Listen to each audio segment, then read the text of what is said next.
ছাত্র জনতার গণ অভ্যুত্থানের মুখে সাবেক প্রধানমন্ত্রী শেখ হাসিনা বাংলাদেশ ছেড়ে পালানোর পর আওয়ামী লীগের মন্ত্রী, এমপি ও নেতাকর্মীদের বাড়িতে হামলা করে দুর্বৃত্তরা। আক্রান্ত হয় বাংলাদেশ ক্রিকেট দলের সাবেক অধিনায়ক ও নড়াইল ২ আসনের এমপি মাশরাফি বিন মুর্তজার বাড়িও।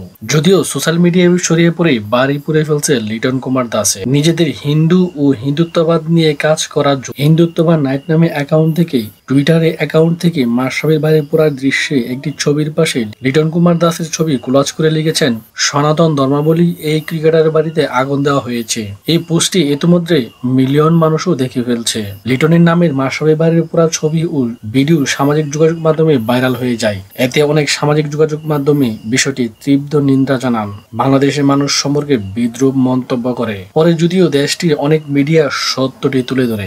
ভারতীয় দৈনিক the economic Times Bangladeshi cricketer Liton দাসের বাড়ির আন্দোলনকারী পুড়িয়ে দিয়েছে ভাইরাল ভিডিও এনে সত্যিটা এখানে শিরোনাম করা প্রতিবেদনে সত্য ঘটনাটি জানিয়েছেন।